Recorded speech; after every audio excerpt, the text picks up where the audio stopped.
আজ সকাল থেকেই আমার কাজের পরিমাণ অনেক বেশি ছিল। এমনিতেই শুক্রবার মানেই আমার কাজের পাহাড়। সব কাজ শেষ করে আমি আমার ফ্রাইডে স্পেশাল কাচ্চির রেসিপিতে চলে আসছি।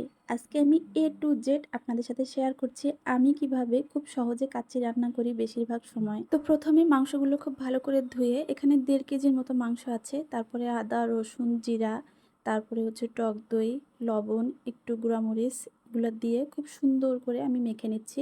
আর হাত দিয়ে মাখছি না, কারণ আমার ওই যে ভুঁড়ি পরিষ্কার করতে গিয়ে হাতটা একটু কেটে গেছে, হাতে খুব জ্বালা পোড়া করতেছে। তো এটা মেখে রেখে আমি এরপর চলে আসছি কাচ্চির যে চালটা। এখানে 2 কেজি চাল আছে, কিন্তু 2 কেজি নিব না।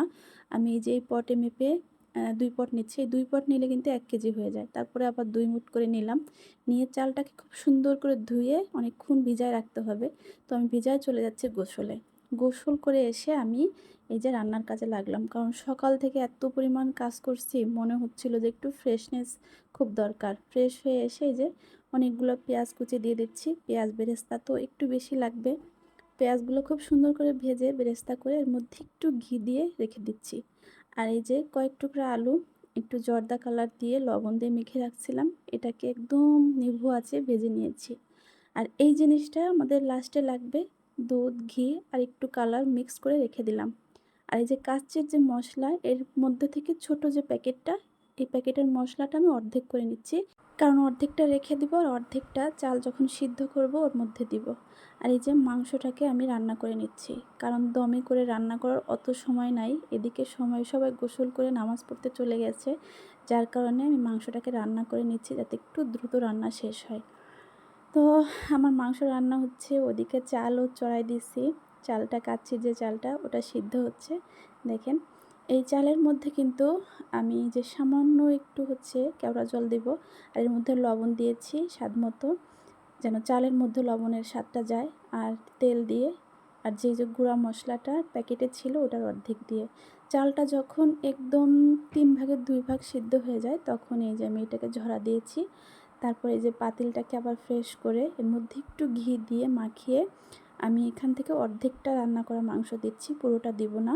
কারণ সিদ্ধ করা চালটা আমি 2 লেয়ারে করে দিব, যেহেতু আমার হাতের সময় অনেক কম। নামাজ পড়ে সবাই চলে আসছে খাওয়ার জন্য, অনেক অস্থির।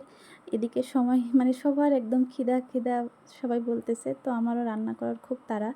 এই যে এখান থেকে আমি অর্ধেকটা ভাত দিয়ে দিচ্ছি, সিদ্ধ করা যে ভাতটা অর্ধেক দিচ্ছি আর অর্ধেক রেখে দিচ্ছি। এটাকে খুব সুন্দর করে একদম প্রসেসিং করে এর উপরে আমি দিয়ে দিচ্ছি। আর যে বাকি রান্না করা মাংসটা ছিল ওইটাও দিয়ে, তারপরে আরও যে বাকি চালটা ছিল সিদ্ধ করা ওইটা দিয়ে দেব।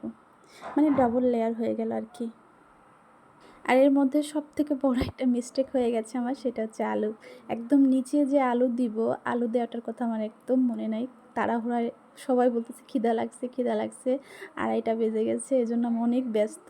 তারপরে আলুগুলো একটু ফাঁকা ফাঁকা করে ভিতরে দিয়ে দিয়েছি। তারপরে এই যে কাঁচামরিচ দিচ্ছি, আর বেরেস্তা যে পেঁয়াজ বেরেস্তা ছিল একটু মশলা রেখে দিয়েছিলাম সেগুলো উপর দিয়ে ছড়াই দিলাম। তারপরে এই যে লিকুইড দুধটা তৈরি করে রাখছিলাম ঘি দিয়ে কালার দিয়ে, সেটা দিয়ে দিচ্ছি। তারপরে একটু হচ্ছে যে কী বলে এটাকে, টেস্টি সল্ট, এটা দিয়ে ঢাকা দিয়ে পাটা দিয়ে উপরে চাপা দিচ্ছি। আটা দিয়ে চারপাশে প্রসেসিং করার সময় নাই, যেহেতু আমি রান্নাটা করে নিয়েছি মাংস সিদ্ধ করে।